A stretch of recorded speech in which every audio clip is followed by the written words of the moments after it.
Hello, dear friends at Salem Lutheran. As I spoke of yesterday at our annual meeting, we were running out of time, so I was going to use today's message time to speak about my annual report for the congregation at Salem Lutheran. And just a couple of things before that. I will be out of the office next week, so Norm Bellin always covers for me, and he will be preaching next week as well. So I think that'll be a great change for you folks, and I look forward to hearing him myself. And we are completed with the annual meeting, and everything is going ahead forward. So look for announcements to be coming forth, especially concerning Lent. Lent is just around the corner, and we are going to be focusing on the healing stories in the Gospel of Mark. And you are invited to join and write some of those yourself for our devotions for the 40 days of Lent. And so I hope that you'll give a quick call to the church office and say if you're willing to do that. We get enough people, we'll have a nice devotional book, so look forward to that. I wanted to start off my report as I watch watch football games, and it seems like there's always this one jingle that always kind of stands out, and I thought, recalling it, like a good neighbor, Salem is there. Now, does that have a nice ring to it? I think so. Of course, it's the State Farm commercial. I just stole it from them, but it's our Lutheran calling to love our neighbor as a demonstration of loving God. The State Farm vision is part aspiration and part reality. You can't have aspiration without a healthy dose of reality in order to have an effective vision. And just saying we're a good neighbor doesn't make it true. So, what's Salem's future? I used that text from Jeremiah earlier and yesterday at the annual meeting. Too often, I think sometimes when we talk about success in our society, we evaluate success with numbers. In fact, we equate it with numbers. Well, how much money did you make? That's often the first question. Or when you buy a car, how much did you pay for that car? Doesn't matter what the safety features were. Doesn't matter the conveniences and that your old car was run down and wasn't working anymore. That's how much did you pay for that car? Or in church work, of course, how many attended? What was the attendance last week? I catch myself saying that as well. But I think the better biblical question, because we don't find the word success all that much in the Bible, but the word we find in the Bible often is fruitful. How fruitful are our efforts? Numbers are certainly helpful because we ask about how many we served. But how well did we serve? How fruitful was our serving? Pat Kiefert at the Luther Seminary, one of my professors, he described when he was consulting with a megachurch that they were 1 mile wide and 1 inch deep.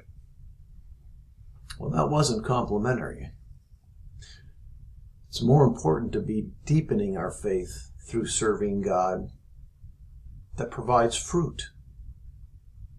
And since Salem's not a megachurch, nor do I think the folks at Salem really want it to be that way, we must focus on a clear vision. Where is the future that God is calling us to? Both aspiration and reality. For it's the critical piece that our mission exploration team needs to finish so that our ministry site profile can guide the call committee in calling a pastor for this congregation. It's best practice for a congregation to set a vision and then call a pastor who can lead you there, can lead Salem to that vision. Now, Salem's only so large, and we cannot be all things to all people. I likened it to one theologian who said we can't release a truckload of rabbits and go after every one of them, especially when we have about 200 active people in the church. Maybe if we're Mount Olivet and we have 14,000, we can chase all those rabbits, all those missions and ministries. But I don't think we want to be like Mount Olivet either. I've often heard the term post-pandemic used. With the variants, we may never be in a post-pandemic era. So our vision shouldn't be defined so narrowly that we can only serve one way. If people are hungry, and that's our vision, to feed people, the pandemic cannot stop us from feeding people. We just need to find new creative ways to do so. If our vision is caring for the elderly and the lonely, well, we just have to find new creative ways to keep company with folks. So I caution trying to use the pandemic as a barrier to what the vision of Salem is going to be, what the future that God is calling us into. And we're going to send out a survey this week, and I ask that you prayerfully ponder and fill it out and return it to church. The instructions will be on the survey. This is very important to hear your voice, where you think God is calling us to be, what kind of future God is calling us to be in. And it's more important than just saying what we want, but to look around and ask, what's God doing in West St. Paul through the people of Salem? Once Salem discerns God's future, then the call committee can be formed with confidence to be able to interview and look at candidates that will lead Salem to where they would like to go. I was hiking down at the Ritter Farm Park. It's down in Lakeville here, and they have this numbering system. You come to a junction and you find a number. So we're standing at point number 46. Well, that's nice, but how do I get to point 45? There's no map there. There just simply says you're at point 45, and there are branches of paths multiply going out in different directions. In order to find my way, I've got to somehow get a hold of a map. In my case, download the map. Luckily, I was in the Wi-Fi, so I could do so. But that's what you're calling a new pastor to do. That's what your settled call pastor will be called to do, is to lead you, to use the analogy, from point 45 to point 46. How are you going to get to that point? Because if you don't know where you're going, a new pastor's not going to be very helpful to the process. And I think during the process, too, it's important not to project an image of who that pastor might be. Young or experienced, black or white, male or female, full-time, part-time, European or Latino descent. The decision of the vision should guide the call. That's why it's so important to have this vision. Now, you can read my observations. I've written in some of my report, I've written some more observations about that. You can read it just as well. You don't need me to reread that for you now.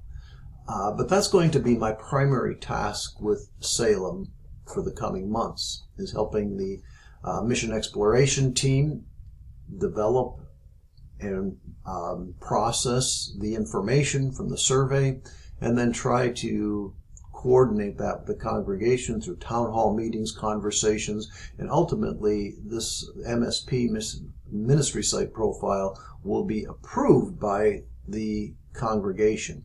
Now, we may have to do this in some creative ways through Zoom, etc. Maybe we'll be able to get together by that time. I don't know. But your mission exploration team is doing a fine job, working very hard. I think they'll be done. I'm predicting Easter time frame. I don't think they should have any trouble going beyond that point, and then the congregation will have a chance to look at what they've done and to be able to evaluate how this represents Salem. Also, I wanted to reiterate my thank yous to Michelle, who's done tremendous work during this time, Kirk, who he gets stuck in elevators once in a while, but he's done a great job keeping us clean, keeping us safe.